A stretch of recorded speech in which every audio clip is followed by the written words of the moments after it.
گمان سے گزر، تمہارا گمان کہاں جائے گا؟ وہاں تو عرش کی عقل بھی دنگ ہے، چرخ میں آسمان ہے، آسمان بھی حیران ہے، عرش بھی حیران ہے، آمینہ کے لال کہاں چلے گئے ہیں؟ یہاں تو جہد کو بھی لالے پڑ گئی ہیں، شش جہاد ہیں، زمین ہے، یہ مکین ہے، یہ مکان ہے، یہ دائیں بائیں اوپر نیچے، یہ شش جہاد ہیں، وہ جہاد سے میرے آقا گزر گئے ہیں۔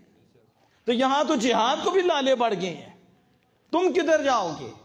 قصر دنا تک کس کی رسائی، جاتے یہ ہیں آتے یہ ہیں، انا آتینا کل ساری کثرت باتیں یہ ہیں، رب ہے موتی یہ ہیں قاسم، رزق اس کا ہے کھلاتے یہ ہیں۔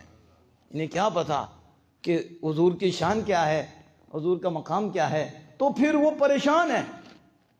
ایک لمحے میں بھی چٹکی رہی ہے اور حضور کہاں سے کہاں تک پہنچ گئے ہیں، کفر کر بیٹھے، آج بھی کفر کر رہی ہیں، آج بھی اس آیت کریمہ کا انکار کر رہی ہیں۔ کیوں؟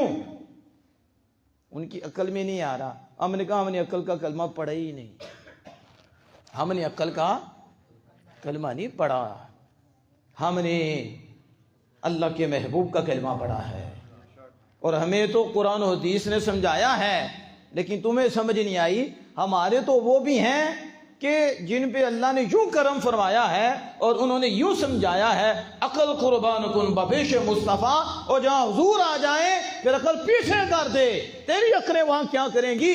وہاں تو ساری مخلوق کی عقلیں اکٹھی کرنے، اور یہ بھی کیا ہے، سارے نبیین کی بھی عقلیں اکٹھی کر لینا، حضور کے ایک مقام کو نہیں سمجھ سکتی۔ مالک کائنات کو کون سمجھے گا؟ مالک کائنات کو کون سمجھے گا؟ یہ تو اس کی قدرت ہے نا۔ تو واقع معراج کا وہی انکار کرتا ہے جو اللہ کی قدرت کا نہ ماننے والا ہے اور اللہ کی قدرت کا منکر ہے۔ سب سے پہلے اللہ نے سبحان سے ذکر کر کے اس کو واضح فرما دیا، کوئی کمینہ میرے محبوب کی طرف انگلی نہ اٹھائے، کوئی